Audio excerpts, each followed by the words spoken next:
Hello everyone! Welcome to my cooking show. Ngayon guys, magluluto ako ng kinamatisang manok. Kaya nakikita nyo na meron akong kamatis sa aking harapan. Ito ngayon ang aking recipe for today, ang kinamatisang manok. Kailangan natin guys hiwain. Kailangan tamang kamatis lang gagamitin natin kung gaano karami yung manok na ating iluluto. Pero, kailangan natin mas lamang ang kamatis. So guys, ito, hinihiwa-hiwa ko na para masimulan ko na ang aking pagluluto ng kinamatisang manok.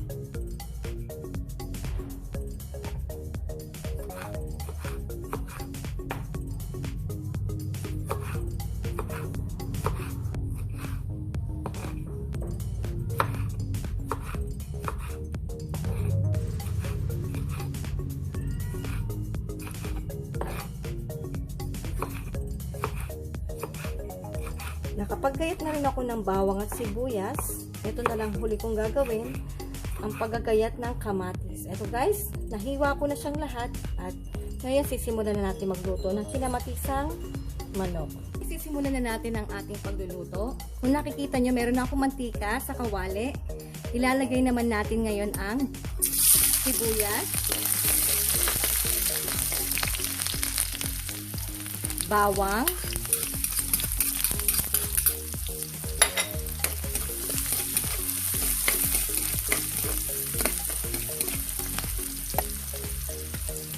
at ang ating kamatis.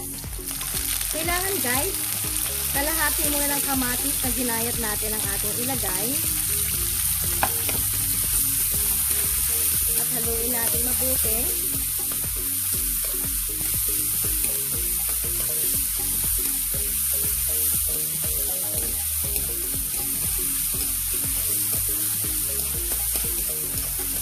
And guys, tapos isunod na natin ang ating manok.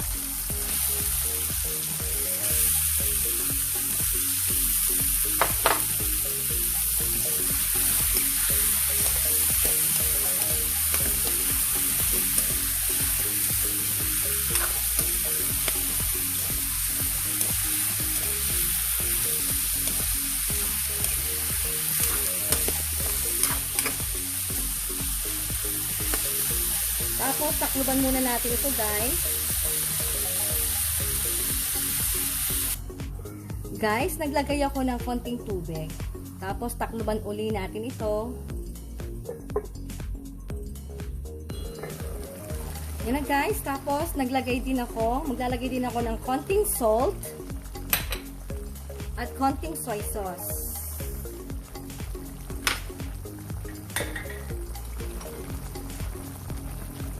Tapos, haluin-haluin lang natin to guys. At atin uli itong takpan.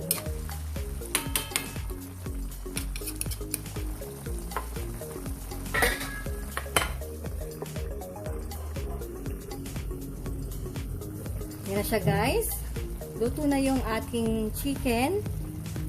Ilagay natin yung kamatis na itinabi natin kanina. Tapos, ilagay natin ang kalahati lang na Knorr cubes.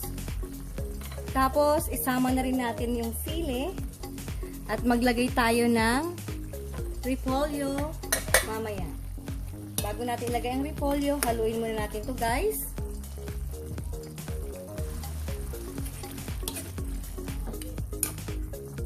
Hanggang sa matunaw ang ating Knorr cubes.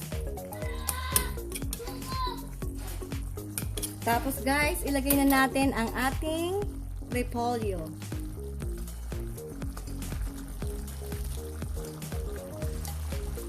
Tapos takluban natin. Mga ilang minuto lang, ito ay atin ang hahanguin at ito ay luto na. Ayan na po guys, luto na ang aking kinamatisang manok sa repolyo. Sana guys, nagustuhan nyo. Hanggang sa susunod po muli ng aking cooking show.